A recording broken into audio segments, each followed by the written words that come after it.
But getting started with the project, as with most of my projects, I start by cutting the boards down into the parts that I need according to the plan, and I'll label them as I go. And this way I can just follow the plan as I assemble the chair, and it makes it really easy.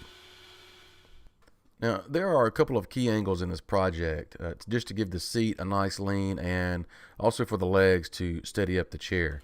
And I'm using my speed square here to find the angles, and I cover the details on how I went about doing that in the website article, and I've got that linked below in the description if you are not familiar with that method. And for the cuts on this particular part of the project, and for most of the project, I opted to use my bandsaw and miter gauge to make my cuts, but the table saw would definitely be a good option here as well.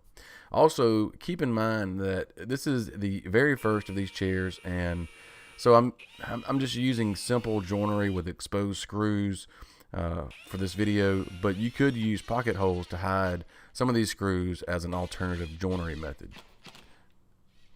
Now, I also want to mention that when I design and create a project with plans, most of the time I have to build the project after making the plans and then make changes as I go while I'm building, just to work out the kinks. And that's exactly what I did here in this chair build. The chair arms that you see are the second version that was created, and the seat back boards here in this clip needed to be trimmed down or ripped a little bit more at this point to allow for movement and just for overall aesthetics. Needless to say, I had to remove all of the screws in the back and seat to do that. It's just all part of learning. But now I want to take just a second to thank Atlas 46 for supporting what I do and for supporting this video. If you're new here, Atlas 46 makes the shop vest that I'm wearing. I wear the vest in the shop in most of my videos, and when I'm working on a project, they have other accessories that I wear, like a magnetic wrist strap for screws. But they're just a really cool company, so you can learn more about Atlas 46 by using the link in the description. So I wanted to add a cool little feature to these chairs, and I thought adding cup holders would be pretty cool. So I drilled a hole with a hole saw and ordered some stainless steel drop-in cup holders from Amazon, but in the end I decided on a different color, as you'll see later in the video.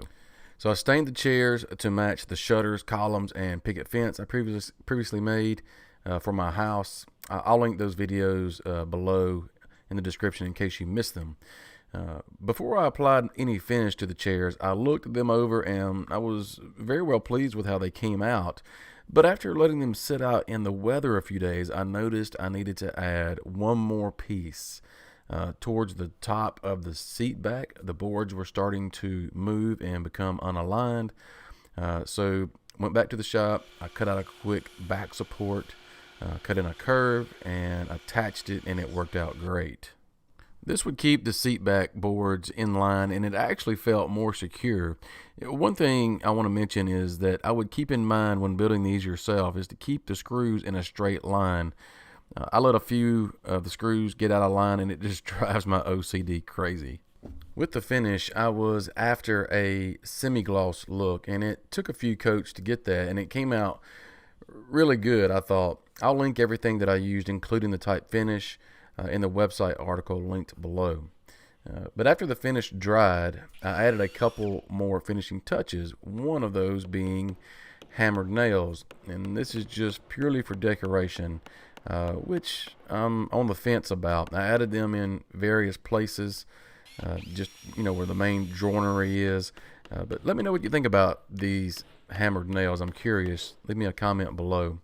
The other accessory, of course, is just a nice, simple seat cushion.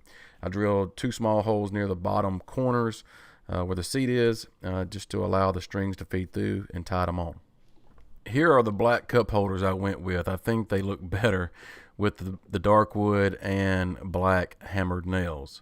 So I am very happy with how these came out, and since making them, I've had several folks sit in them and say they're comfortable.